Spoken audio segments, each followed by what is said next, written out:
Kararating ko lang mga kamadyo. Kala akong palingki. Ha? Namalilingki lang ako ng konti. Yan. Pa ngayong araw lang na to. Bihis lang muna ako. Isang init. Nakapagbihis na tayo mga kamadyo. Sobrang init kasi. Yung panahon kasi dito sa amin mga kamadyo, mainit siya pero pagka maya-maya biglang uulan. Kaya.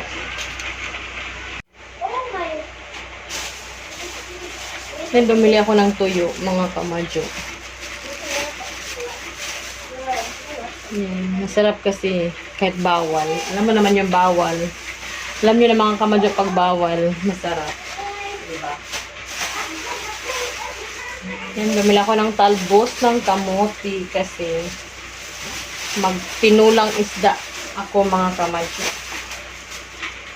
Yan. Isda natin nabili.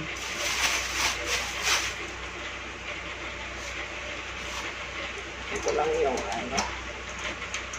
Yan.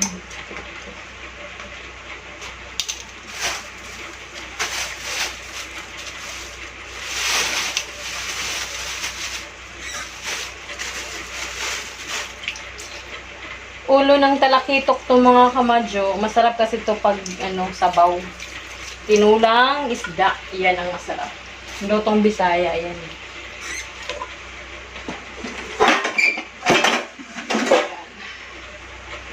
Lagyan natin dito. Linisan lang muna natin.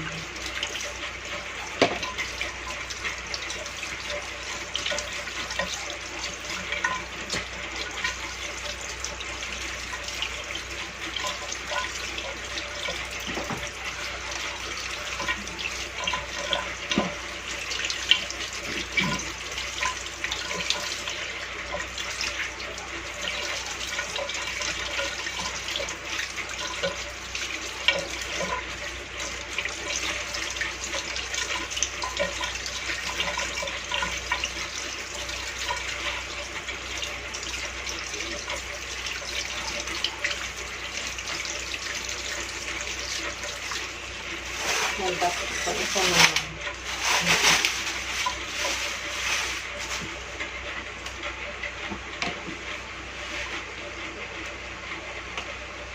Ito.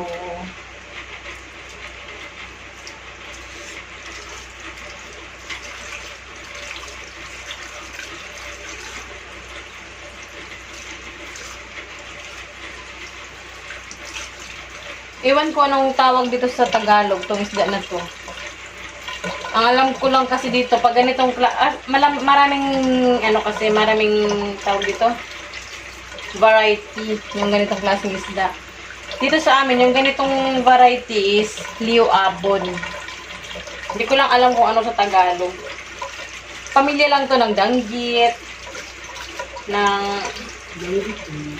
danggit yung kung maliit, danggit. Kung maliliit dito. Pero pag malaki na kasi, iba na kasi ang pangalan niya. Yun ang alam ko. Yan ko lang. Yan.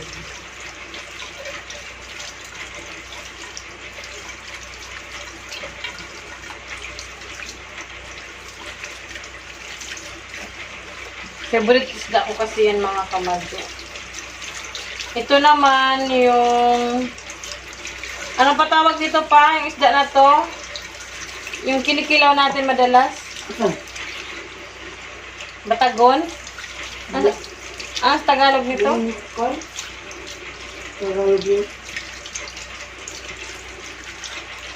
Yan. Ito lang ang binili kong ito lang ang binili kong yan lang ang binili kong isda for today's video, char. For today's ulam lang mga kamadyo.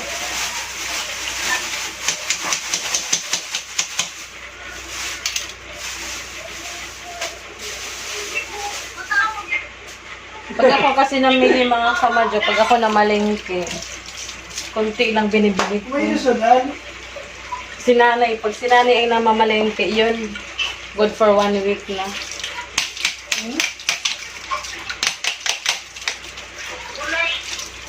Gulay. Ito sa gulay. Gulay. Lagi mo ako paper nails mo yan.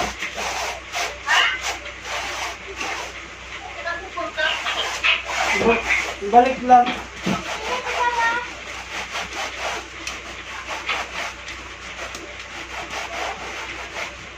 Hindi. Ano ka? At kaya tanawa. May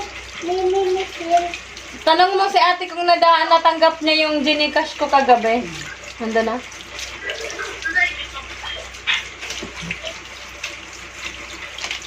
tanawa. Pumunta kami dyan sa December. Kuko. Yan.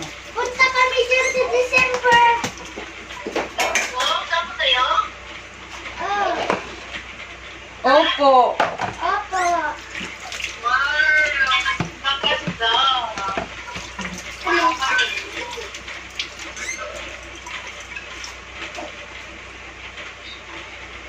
Mamaya ng gabi yung ulo. Kasi nito si nanay. Ito lang muna is Tapos pansit na may kalabasa. Masarap. Ang sit mo kalawas, ha? Oo, ako. Ano yan? Wa pa. Kasi iniisip ni tata mag-barcode galing Siargao. Iniisip ni tata mag-barco kami galing Siargao. Magbarko. Barko. Eroplano kay nanay. Ate, magbarko rin ang mati ba? Pasunod eh. Oo, karga lahat ng gamit. Dala na naman. Ha? Dala ang gamit. Oo. Oo, mag-ano kayo, mag-deluxe. Yung parang nasa ano ka lang.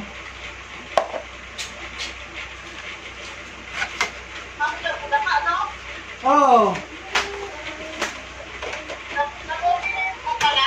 Yan, kapila na magbiyahe. Sabi ng pasahero.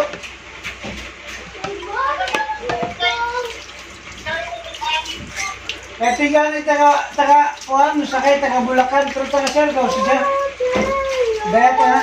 Daya tanan ang gamit. Oh. Ano? What? Hindi. Hello. Hindi ka bilay pa masahe. Sabi ako, Medyo may kamahalan nga lang.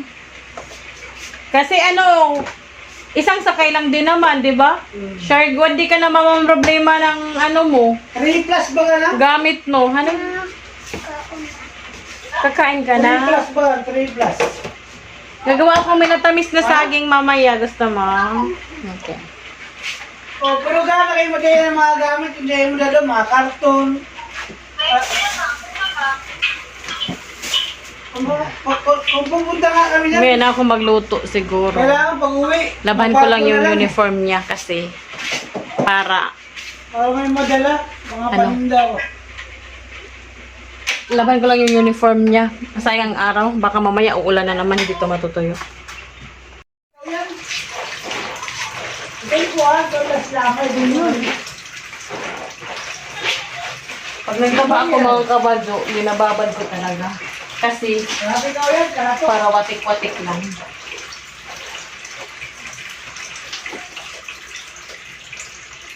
Yan. Muli ka mo marso na? Muli ka mo marso? Marso, muli ka mo marso? Diyan muna.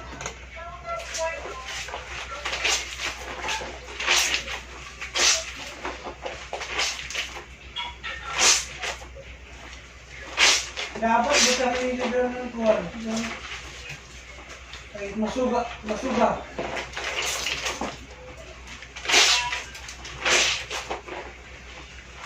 Yung mga puti lang to mga kamadyo, tsaka mga panties.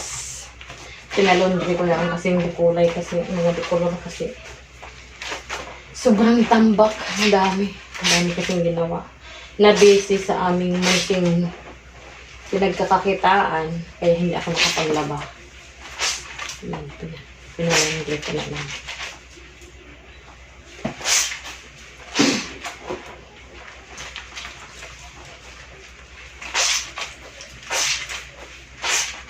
Gusto kong binababad na para mabilis na lang. Mabilis na lang yung kusot-kusot.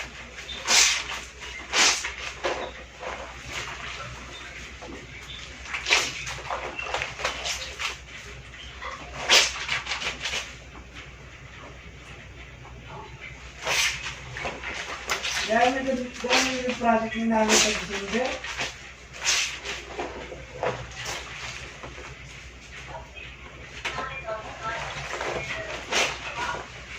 Dahil may squad. Pas nga po yun eh.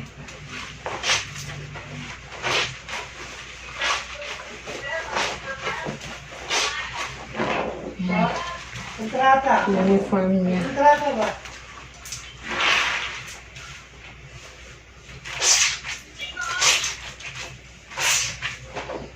Ha? Kung manin nga mo.